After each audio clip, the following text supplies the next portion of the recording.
Morning everybody, welcome back. আজকে হচ্ছে মেক্সিকোতে ডে 2। এখন বাজে সকাল 6:45। একবার উঠেছি সকালবেলা 5:30টার দিকে, আবার ঘুমাতে চলে গেছি। এখন হচ্ছে দেখেন সকাল বাজে 6:45, একদম কি সুন্দর পানি। রাতের বেলা আরও অনেক কাছে চলে আসে, জ্বর ভাটার সময় চলে আসে। তো যাই হোক, ব্লগ করলাম শুরু। এখন মাত্র থাইরয়েড ওষুধ খেয়েছি, একটু পর কফি খাবো, তারপরে বাকি কথা। দুই বোন এসে বাড়ি ঘর দেখছি এখানে কে কী আছে, কোথায় কি হয়েছে। তো চলেন ব্লগ করলাম শুরু, একটু পর দেখা হবে, কথা হবে।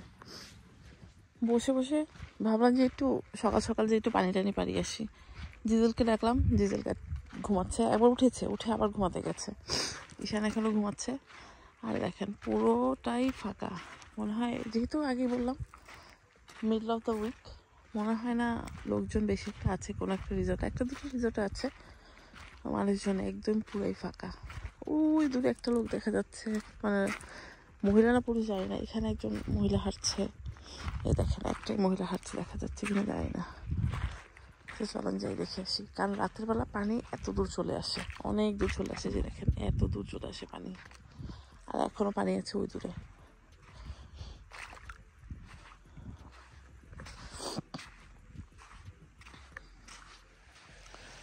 এখন মনে হয় জোয়ারের টাইম, পানি আসছে, বোঝা যাচ্ছে যে পানি আসছে। দেখেন আমি কতটা পথ হেঁটে চলে এসেছি, আর পানি দেখেন যতটা মানে বালি ভেজা দেখা যাচ্ছে, পানি ততটা ছিল কালকে রাতে। ইভেন কালকে যখন আমরা এসেছি তখনও। তারপর আবার চলে গেছে, যে দেখেন এখন আবার পানিগুলো আসছে ফিরে ফিরে।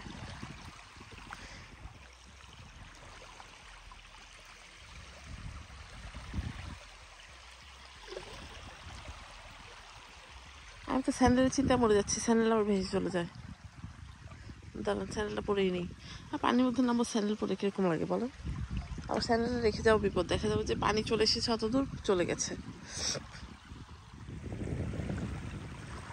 জানি না দেখা যাচ্ছে কিনা, বাট দূরে দেখেন ডলফিন। আমি এখানে আমি প্রথমে দেখতে পাইনি, পরে আমার বোন আমাকে ফোন করলো যে দূরে কিন্তু ডলফিন দেখতে পাচ্ছিস। আমি প্রথমে ভেবেছি দুষ্টামি করছে আমার সাথে, মানে যোগ করছে।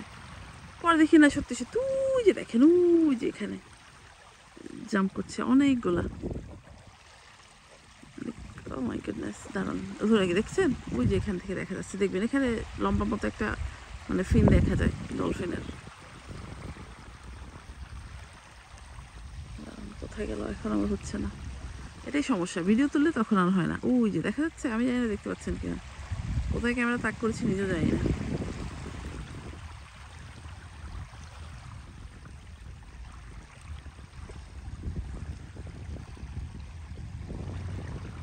না ওই যে হচ্ছে নাকি, তাহলে যাচ্ছে ঠিক এই জায়গাটার দিকে তাকালে, এই জায়গায় সূর্য তাকালে, এই জায়গায় এখানে দেখা যাচ্ছে।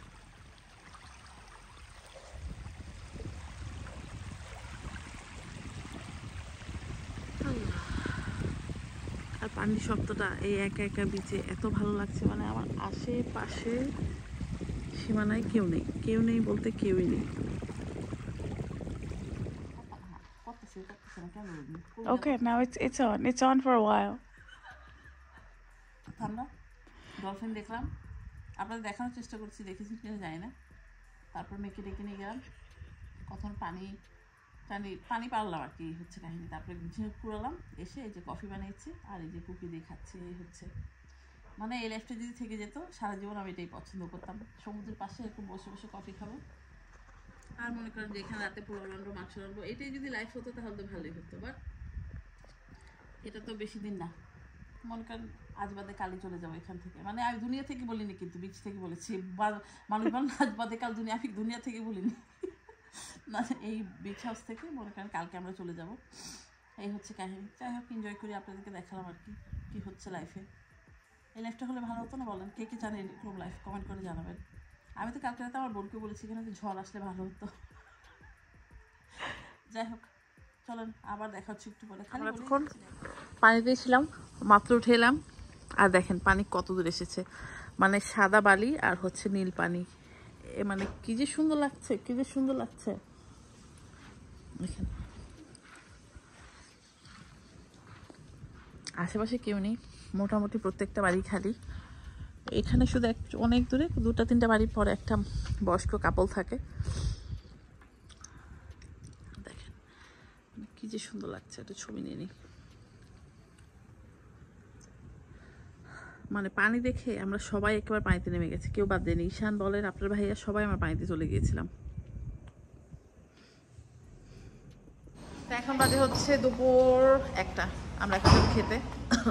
এখন সব মানে পানির মধ্যে তো যাহাতা অবস্থা, এসে মনে করেন সবাই শাওয়ার নিলাম, রেডি হলাম, এখন যাচ্ছি হচ্ছে কি আমরা খেতে দুপুরে খাবার। তো চলেন, আর অনেক রকম তো বাইরে, যদি সম্ভব হয় শর্টটাকে একটু দেখাবো, আর না হলে তো নাই। রাতে আবার আমরা ডিনার যাবো একটা কঠিন ফ্যান্সি প্লেসে, সেখানে দেখাবো না আবার। তো চলেন, চলো চলো। তো আমরা চলে এসেছি খেতে। দেখেন একদম পুরো আমার বাংলাদেশের মতো লাগে। মেক্সিকো এটা হচ্ছে আমার সেকেন্ড টাইম, এই মনে হয় 100 বার বলে ফেলেছি। যাই হোক, আমার কাছে না পুরো বাংলাদেশের মতো লাগে।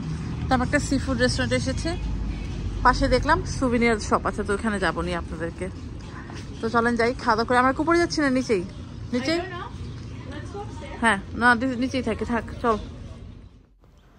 খাবারগুলো অনেক মজা ছিল, একটাই কমপ্লেন, কোনো খাবারে কোনো লবণ ছিল না। এটা পুরোটা মেক্সিকোতে যতগুলা সি ফুড খেয়েছি, প্রতিটা সি ফুডের দোকানে একটাই সমস্যা দেখলাম, লবণ কম। আমরা এখন খাচ্ছি মেক্সিকান আইসক্রিম, এই যে কঠিন মজা খেতে। আমরা ম্যাঙ্গো ভেবে আমাকে দিয়েছি। হ্যাঁ, মানে একেবারে রিয়েল ম্যাঙ্গো দেওয়া, ম্যাঙ্গোর আঁশ পর্যন্ত পাবেন, এত মজা খেতে। এটা হচ্ছে টক টক মিষ্টি মিষ্টি। তো এখন আমরা কোথায় যাচ্ছি নিজেও জানি না, যাচ্ছি যেখানে যাবো দেখাবো না। আমরা এখন চলে এসেছি হচ্ছে একটা সুন্দর মাটির গিফটের দোকানে, মানে কঠিন কঠিন জিনিস এখানে, সুন্দর সুন্দর জিনিস, খুব সুন্দর সুন্দর জিনিস। চলেন দেখি, যদি মনে হয় যে খুব বেশি হেভি না, তাহলে কিছু জিনিস নিয়ে যাবো ফ্রেন্ডের জন্য। দিস থিং ইজ কিউট, এগুলি সুন্দর, এগুলি ওয়াল ডেকোরেশন, এগুলি কিউট। এই দোকানটা দেখেন কত সুন্দর। ওই দোকানে হচ্ছে একটা বদমাইশ, প্রথমে একটা দাম বললো, পরে তার 3 গুণ আবার বেশি বললো, সেই জন্য ওই দোকান আর কিনবো না, চলে এসেছি এখানে।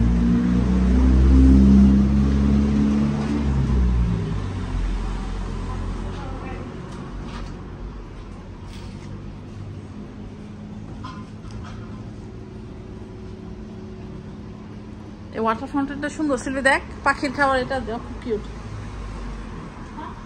পাখির এটা সুন্দর না? কোনো জায়গায় ঘুরতে গেলে ওরা যখনই টের পায় যে আপনি ট্যুরিস্ট, তখনই এমন দাম এমন দাম এমন দাম বলে, কি বলবো আর। তো যাই হোক, আপনাদেরকে একটা ট্রিক শিখিয়ে দিই। যদি কখনো এরকম ট্যুরিস্ট স্পটে যান, বেড়াতে যান, এরকম যদি প্রাইস ফিক্স করা না থাকে, তাহলে কিন্তু ইচ্ছা মতো বার্গেন করতে পারেন। মেক্সিকোতে এটা একটা মজার ছিল যে আপনি বার্গেন করতে পারেন, বার্গেন করে মনে করেন আপনি যদি কমাতে পারেন তাহলে সেটা হচ্ছে আপনার লাক, বাট বার্গেন করতে হবে। আমি অসম্ভব বার্গেন করি, আমি খুব বার্গেন করেই শপিং করতে পছন্দ করি এইসব জায়গাতে, আমার ভালো লাগে, সামহাও এটা আমার ফান মনে হয় একটা। তো যেটা হয় অনেক অনেক অনেক কিন্তু দাম দর করতে হয় এখানে, কারণ আপনি ট্যুরিস্ট, আপনাকে জানে ওরা কিছু না কিছু একটা নিয়ে আসবেন, এরকম একটা দাম চাইবে যে আপনার চিন্তাও করতে পারবে না। বাট আমি দাম দর করতে করতে করতে করতে তারপরে একবার তো মজার কাণ্ড হয়েছে, যখন আমি গতবার গিয়েছিলাম, যখনই যান ওরা স্প্যানিশ শুরু করে, তো একটা দোকান, 2টা দোকান, 3 দোকান, এক্স্যাক্টলি সেম দোকানটা এসে গত বছর আমি যা করেছিলাম, একটা লোক এসে আমার সাথে স্প্যানিশ কথা বলছিল, আমিও একেবারে ধারসে বাংলা শুরু করে দিয়েছি। আমার বোনের হাজব্যান্ড সবার তো হাসতে হাসতে সে যে কী অবস্থা। বললাম যে আমি প্রথমে বলেছি আমি স্প্যানিশ বুঝি না, তারপরও বলছে, তো ভাবলাম ঠিক আছে তুই তোর ভাষা বলিস, আমিও একেবারে বেধারসে বাংলা বলেই যাচ্ছিলাম। যাই হোক, ওখান থেকে টুকটাক জিনিসপত্র কিনেছি ফ্রেন্ডদের জন্য। এখানে এসেছি হচ্ছে একটা গ্রোসারি স্টোর, এটা হচ্ছে আমেরিকার ওয়ালমার্টের মতো, আমের ছড়াছড়ি, আর আম দেখে তো আমি পাগলা হয়ে গেছি। মনে করেন যে বিশাল কতটা, আমি মনে হয় 11টা আম কিনে নিয়ে গেছিলাম। আমরা এখন যাচ্ছি ডিনারে, বাট এখন ডিনার করবো না, প্রথম বাচ্চা কাচ্চা যাবে সুইমিং পুলে। ও হ্যাঁ, rainbow, look at the rainbow, look, It's a sunbow, it's not a rainbow. দেখা যাচ্ছে কি না জানি না, যাই হোক। তো আমরা এখন যাব হচ্ছে কালকে রাতে যে গিয়েছিলাম মায়ান প্লেস, ওইখানে যাচ্ছি। ওইখানে আমরা, হ্যাঁ গো গেট ইট, জলদি করো, ড্যাডকে লক দিতে বলো। বাচ্চা কাচ্চা নিয়ে কি যে একটা হুজ্জতি হয় জানেন, ওদেরকে যাওয়ার সময় পই পই করে সব জিনিস গুছাতে হয়, আবার বের করতে হয়। আর এখন যে যাচ্ছি আমরা এখন যাবো হচ্ছে পুলে, তারপর হচ্ছে ডিনার। সেই জন্য আমরা পুলে যাবো না, আমরা ভালো কাপড় টাপড় পরে নিয়েছি। বাচ্চা কাচ্চা পুলে যাবে, তো বাচ্চা কাচ্চা সুইম ট্রান করে নিয়েছি, তারপরে যেয়ে আবার চেঞ্জ করবে। এই হচ্ছে কাহিনী। তো চলেন যাই, শেয়ার করুন। ওই জায়গাটা খুবই সুন্দর।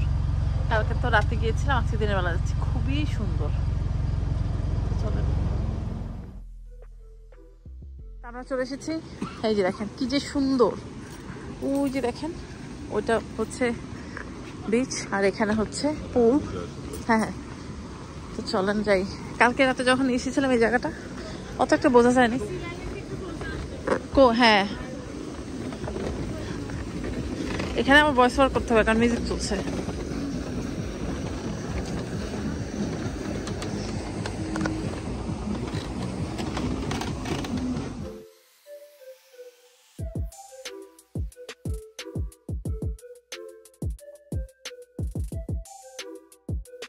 এখন আলোটা খুব সুন্দর, রোদ মানে একদম কমে গেছে।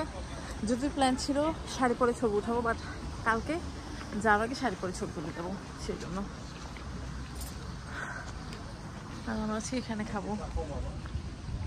রোদে পুরে কালো হয়ে গেছে, দেখেন কি অবস্থা হয়ে গেছে। ওইটা কি ইনফিনিটি পুল ছিল?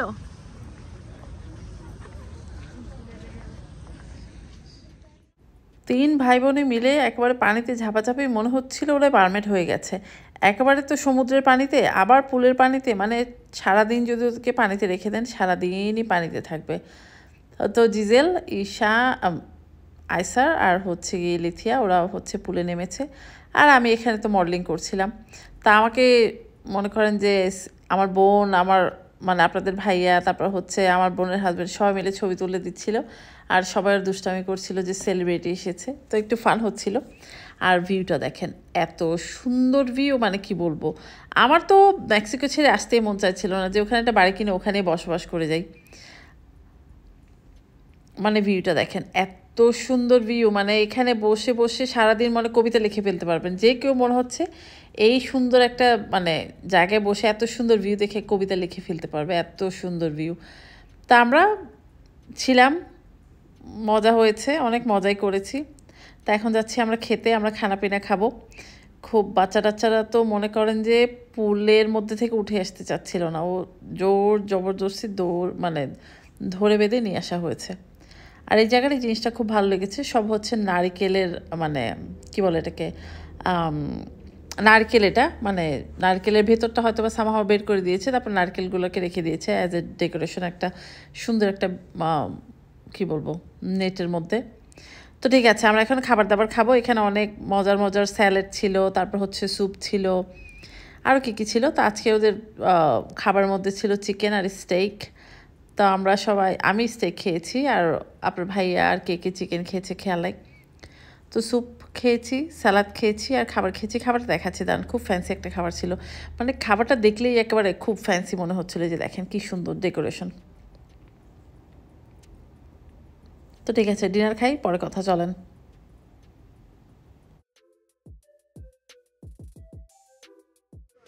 এর মধ্যে সকাল থেকে অনেক কিছু ঘটে গেছে, মানে এই ভ্যাকেশনটাতে এত কি বলবো আর, মানে প্রপার একটা ওয়ার্ড খুঁজে পাচ্ছি না, এভাবে এন্ড করবো বুঝতে পারিনি। কি হয়েছে সেটা বলি, মানে বিপদ যে কার কখন কোথায় আসে একটু যদি খেয়াল না করেন, এরকম বিপদ সবারই ক্ষেত্রে হয়।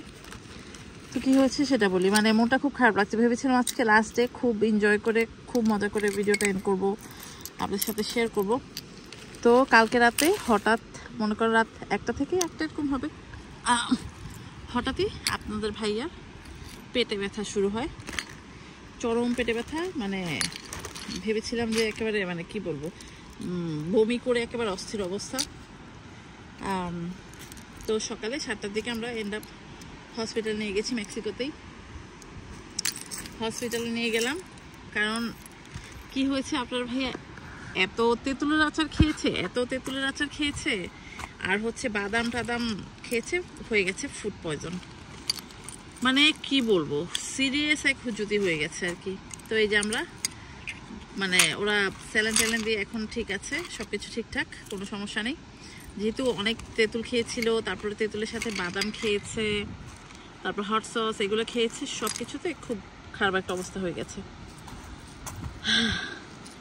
তো যাই হোক, যে ভয়টা বিশেষ পেয়েছি কারণ যেহেতু অন্য দেশ, আর এই দেশে ওরা ইংলিশ কথাটা ঠিক মতো বোঝে না, সেটাতে খুব কষ্ট হয়েছে। আমি লিটারালি আমার ফোনে অ্যাপ খুলে গুগল ট্রান্সলেট দিয়ে দিয়ে বোঝানো হয়েছে কী দিচ্ছে কী নিচ্ছে, কারণ যেহেতু আপনার ভাইয়ার অলরেডি হাড়ে ব্লক ছিল, ওকে মানে কি বলবো স্টেন্ট পরানো আছে, তারপর তার গলব্লাডার আবার ছোট্ট একটা স্টোন আছে, সব মিলে একটা হুজুদি কারবার হয়ে গেছে আর কি। তো সেই জন্যই মানে মেক শিওর সব কিছু সেফ, আর যেহেতু ডিফারেন্ট দেশ, কি হচ্ছে না হচ্ছে কিছুই বুঝবো না, তো সব কিছু মিলিয়ে ট্রান্সলেট করে টোরে এখন এই যে সে আল্লাহর মতো সুস্থ সবল হয়ে বাড়ি ফিরেছে। আর যেহেতু এখন যাবার বেলায় ভিডিও কিছু শ্যুট করি না, আর কিছু করা হয়নি, এখন জাস্ট একটু কিছু ঝিনুক কুড়িয়ে নিয়ে যাচ্ছে। আমার মেয়ে পছন্দ করে ঝিনুক, আর কিছু সাদা বালি নিয়ে যাচ্ছি। আজকে সমুদ্রটা অসম্ভব সুন্দর ছিল সকাল থেকে, আমরা যেদিন এসেছি তখন থেকে তো একদম সমুদ্রটা খুব কাম অ্যান্ড কোয়াইট ছিল। আজকে দেখেন কি সুন্দর বাতাস আর কি সুন্দর ঢেউ। ভেবেছিলাম সকাল উঠে একটু সমুদ্র দেখবো, যাবো ছবি টবি তুলো, বাট যেহেতু এরকম একটা মানে কি বলবো সিচুয়েশন হয়ে গেল, সেই জন্য আর ওরকম করা হলো না। তো এখনই চলে যাব, বিদায় নিব। তো চলেন আজকে মনে হচ্ছে এখান থেকে বিদায় নিয়ে নিব, আর যদি এর মধ্যে আমরা কোন জায়গায় স্টপ বাই হই তাহলে তো শেয়ার করবো, আর যদি না করি তো এখান থেকেই দেখি চেষ্টা করবো যাওয়ার পথে বর্ডারে ভিডিও নেওয়ার চেষ্টা করবো। যাই হোক, এই যে দেখেন এগুলো যাওয়ার সময় একটা স্মৃতি নিয়ে গেলাম। আর এটা এই ট্রিপটা দ্বারা আমার আরও বেশি কেন মনে থাকবে, যেহেতু এই যে হসপিটালের ব্যাপারটা হয়। Gisele, it's really hard, it's Gisele, you don't have sunblock on, so let's go. হ্যাঁ, যেহেতু ওই যে আপনার ভাইকে হসপিটাল নিয়ে যেতে হলো, এই ট্রিপটা আমাদের একদম মেমোরেবল হয়ে থাকবে আর কি। এই হচ্ছে কাহিনী। ভাবলাম আপনাদেরকে আপডেটটা দিয়েই দিই, না হলে তো বলবেন যে কী ব্যাপার আদির আপা ভ্যাকেশনে গেলেন কীরকম হলো, মানে vacation and up in hospital, এটাই হচ্ছে কাহিনী। তো যাই হোক, সে এখন সুস্থ আছে, ভালো আছে। ওরা ইঞ্জেকশন দিয়ে টিয়ে ঠিকঠাক করে দিয়েছে। ওই বললো কী কী খেতে নিষেধ করেছে, মানে তেঁতুলের ধার কাছে যাওয়া যাবে না, তেঁতুল তারপর হচ্ছে সোডা এসব খাওয়া যাবে না, কারণ মেনলি হয়েছে তেঁতুল থেকে, তেঁতুল আর বাদাম খেয়েছিল, ওটা থেকে এই অবস্থা হয়েছে। আপনারা যারা অন্য দেশে ভ্যাকেশনে যাবেন, ইভেন নিজের দেশেও এই তেঁতুল যাদের অ্যাসিডের সমস্যা সেগুলো খাবেন না, খেলে একেবারে খুবই হুজ্জুতি হয়ে যাবে। মানে আমি আমার নিজের এক্সপিরিয়েন্স থেকে বললাম আর কি, কারণ আমার সবচেয়ে ভয়টা লেগেছে, এটা আমেরিকাতে হতো কোনো সমস্যা হতো না। মানে অসমস্যা কোন ক্ষেত্রে বললাম, মনে করেন যে ডাক্তার আমাদের আগে যেসব মানে যদি কোনো সমস্যা থেকে বা অ্যাসিড ট্যাসিড এরকম থাকে, আমেরিকাতে সব ফাইল থেকে যায়, ওরা জানে কোথা থেকে কি। এখানে মনে করেন যে প্রথমত ওরা তো ভাষা বোঝে না, দ্বিতীয়ত ওদেরকে একটার পর একটা বলতে হচ্ছে যে এটা হয়েছে এটা হয়েছে, অ্যালার্জি ছিল নাকি এই সেই। বাইরের দেশে গেলে একটু বুঝে শুনে খাবেন, না খেলে এরকম হুজুতিতে পড়তে হবে তারপরে। তো যাই হোক, চলেন আজকে একটু বসি, এখন একটু বসে নি, দাঁড়ান। তো আজকে যাওয়ার পথে আজকে আমরা চলে যাব, তো যাওয়ার পথে আপনার সাথে শেয়ার করবো না, চলেন। এই হচ্ছে কাহিনী, অনেক কথা বলে ফেললাম, মানে কি যে একটা সিচুয়েশন হয়েছে বলে বোঝাতে, আমি খুবই ভয় পেয়ে গিয়েছিলাম। আর রাত থেকে তো অনেক রাত থেকে এরকম বমি করা, সব প্রথমে তো দেখে হাঁটছে, তখনই বুঝেছি কী হয়েছে, বলে যে পেটে ব্যথা করছে, পেটে ব্যথা। এই পেটে ব্যথা নিয়ে মনে করেন যে হঠাৎ বমি, তারপর বললাম যে কি হয়েছে, মানে জিজ্ঞেস করলাম কি, বলে যে আমার পেটে ব্যথা। তখনই আমি বললাম যে তেঁতুল খেয়েছো সেই জন্য। আর সে তো মানতে নারাজ, যে বউ বলেছে তেঁতুল খেয়ে, সে মানতে নারাজ। যখন ডাক্তার বললো তখন যে সে একটু ক্ষান্ত দিল আর কি। তো যাই হোক, চলেন কি বলতে কি বললাম নিজেও জানি না, বাট ভালো আপনাদের সাথে শেয়ার করি কি হয়েছে। চলেন, মানে আমাদের vacation and up in hospital, এটাই হচ্ছে কাহিনী। আমাদের লাগেজপত্র সব গাড়িতে উঠানো হয়ে গেছে, যাওয়ার আগে কি একটা হুজ্জতি কাণ্ড হয়ে গেল। মানে আমরা এত হাসি খুশি একদম খুবই উচ্ছ্বাস নিয়ে আমরা ভ্যাকেশনটা শুরু করেছিলাম। আপনার ভাইয়া খুব এনজয় করেছে, আমার বাচ্চা, আমরা সবাই মানে খুব এনজয় করেছি। টিল আপনার ভাইয়া অসুস্থ না হওয়া পর্যন্ত, মানে এমন অসুস্থ হয়েছে একেবারে পুরো, মানে কি বলবো, তীরে এসে তরি ডুবিয়েছে আর কি, এমন অবস্থা। এই যে দেখেন আমাদের রুগীকে আমরা মাঝখানে নিয়ে ছবি উঠেছি, এমন না যে রুগী খুব বেশি অসুস্থ বা সামথিং, ওই এমনভাবে তেঁতুল বাদাম এগুলো খেয়েছে, খেয়ে মানে বমি করতে করতে সিরিয়াস অবস্থা। আর যেহেতু আপনার ভাই আগে থেকে একটু অসুস্থ, সেই জন্য একটু ভয় পেয়ে গিয়েছিলাম, যেহেতু অন্য দেশে। তো যাই হোক, মানে আমাদের এত ভালো ভেকেশনটা end up in a hospital, এটাই আমি বারবার বলছিলাম যে আমাদের vacation end up in a hospital. তো যাই হোক, রুগী এখন সুস্থ। আমরা এখন যাওয়ার আগে মানে শেষ একটা গ্রুপ ছবি নিয়ে নিচ্ছি, ফ্যামিলি ছবি নিয়ে নিচ্ছি। তা আমি এখানে ভিডিও নিচ্ছিলাম, আর আমার বোনের হাজব্যান্ড জয় ভাই ছবি তুলে দিচ্ছিল, তো সবাই মিলে ছবি তুলছিলাম। এই হচ্ছে কাহিনী। তো চলেন আবার অ্যারিজোনা যে দেখা হবে। আজকে এখানেই বিদায়। তো আজকে মেক্সিকোর ব্লগ শেষ হলো। তারপর তো আমি অ্যারিজোনায় ফান করেছি, দাওয়াত খেয়েছি, সব কিছু আপনাদের জন্য রেকর্ড করছি, ওগুলো শেয়ার করবো ইনশাল্লাহ।